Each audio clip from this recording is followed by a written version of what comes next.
Eh bien bonjour à tous et à tous. Aujourd'hui on se retrouve pour une nouvelle vidéo. Cette fois-ci ce n'est pas une vidéo sur Dragon Ball Z Dokkan Battle, mais une vidéo de présentation de figurines. Vous avez face à vous deux figurines, tous les deux issus de chez Banpresto, de la collection Shozushio Serie. D'un côté nous avons le Goku et de l'autre le Vegeta. Je propose que l'on attaque tout de suite la vidéo par la présentation des boîtes. Nous allons donc commencer par la boîte de Vegeta. Sur la face avant, on peut le voir dans la posture dans laquelle il est, une photo sûrement, et en bas vous pouvez voir une illustration qui représente a priori l'île où débarquent les cyborgs C19 et C20 lors de leur première apparition. Sur le côté, nous avons la même figurine ainsi que toujours cette représentation et toujours le titre Dragon Ball Z comme sur l'avant. Pour ce qui est de l'autre face, on y voit la figurine de profil, ainsi que toujours le titre Dragon Ball Z et certaines caractéristiques liées à la figurine. Sur l'arrière, on peut voir le buste de la figurine, ainsi que l'auteur, le créateur de cette figurine, et certaines informations en japonais que je serais incapable de vous traduire malheureusement. Pour ce qui est de la boîte de Goku, on y retrouve la figurine également représentée. Une illustration qui cependant est différente, elle représente le sanctuaire divin dans lequel habitent Kami-sama et Mr. Popo. Sur la face, nous avons toujours à l'identique de l'autre figurine, la même chose que sur la face avant.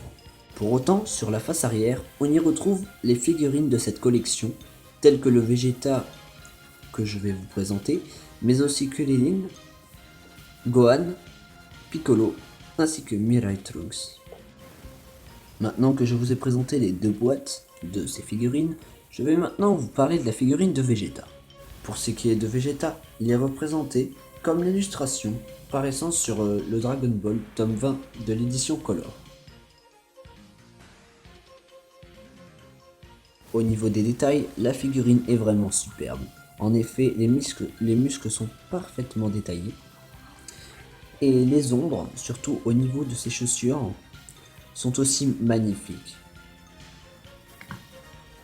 Les seuls reproches que l'on peut faire à cette figurine, ce sont ces petites bavures que vous pouvez voir au niveau des cheveux, ainsi que le socle de cette figurine, qui est le même pour toute la Shozushio Serie, qui fait à mon goût un peu trop plastique. Je suis pour mon compte pleinement satisfait de cette figurine. Elle coûte aux alentours de 30 €, ce qui est un excellent rapport qualité-prix. Pour moi, elle n'est pas loin d'atteindre le niveau du Master Star Piece. Il est maintenant temps de parler de la figurine de Goku. Il est également représenté comme la pose sur l'illustration du tome 20 de l'édition Color.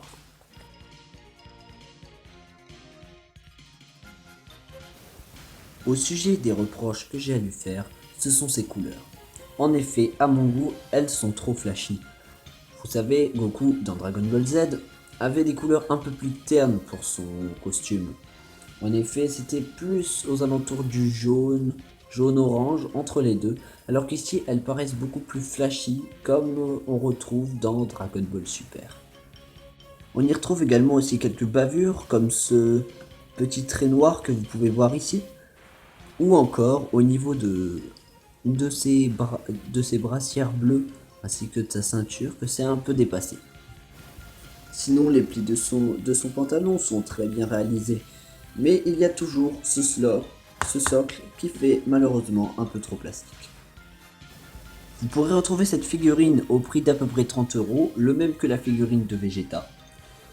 Le rapport qualité-prix est toujours aussi bon, même si cette figurine n'atteint pas le niveau de celle de Vegeta. En tout cas, j'espère que cette vidéo vous aura plu.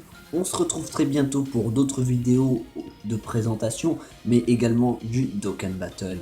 Allez, à plus!